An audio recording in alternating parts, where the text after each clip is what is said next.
नमस्कार प्रिय बंधु माने महाकुंभ मेलार चमत्कारिता शुणिले आपण माने मध्य आश्चर्य होई जिवे। महाकुंभ मेलार उल्लास एक अत्यंत पवित्र एवं भव्य दृश्य अटे। सागर गंगा जमुना सरस्वतींकर संगम स्थल रे लक्ष लक्ष भक्त माने बुड़ पकेवा पई एवं गृहस्थ कष्ट एवं पापरु मुक्ति पाइबा पई आसीथान। एही भव्य मेला रे बहु दूर दूरांतरु भक्त माने तांको जीवनर दुख कष्ट एवं समस्यार समाधान पई साधु सन्तों पाखकु आसी थांती। एही भव्य मेला रे अनेक सिद्ध साधु माने लक्ष लक्ष संख्यारे आसी थांती एवं सेही साधु सन्त माने सेही गंगा नदी रे बुड़ पकाई तांको जीवनर मुक्ति पथ पई भगवान को स्मरण करिथांती। बंधु माने सेमिति एक दुर्लभ भिड़ मध्य रे गंगा नामक जणे महिला तांको निजर छोट पुओ को नै आसीथिला।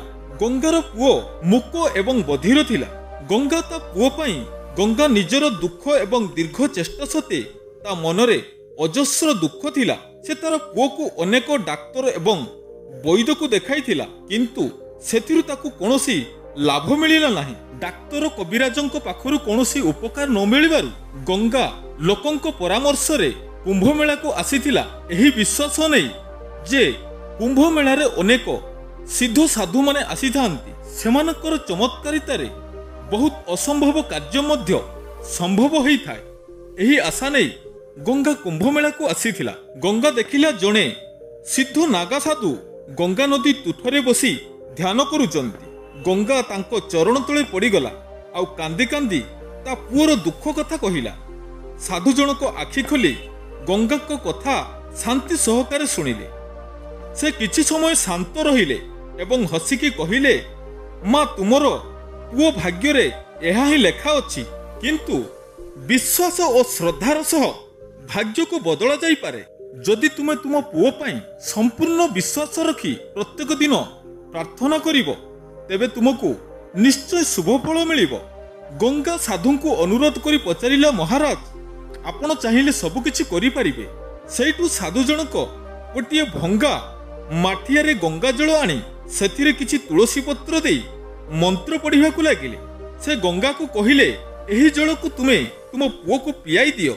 साधु जनक गंगा को कहिले, एही जल को तुमे पिएबा समय शांत मनरे श्रद्धा सहकारे संपूर्ण विश्वास रखी भगवान को स्मरण कर। गंगा साधुंकर कथा मानिला।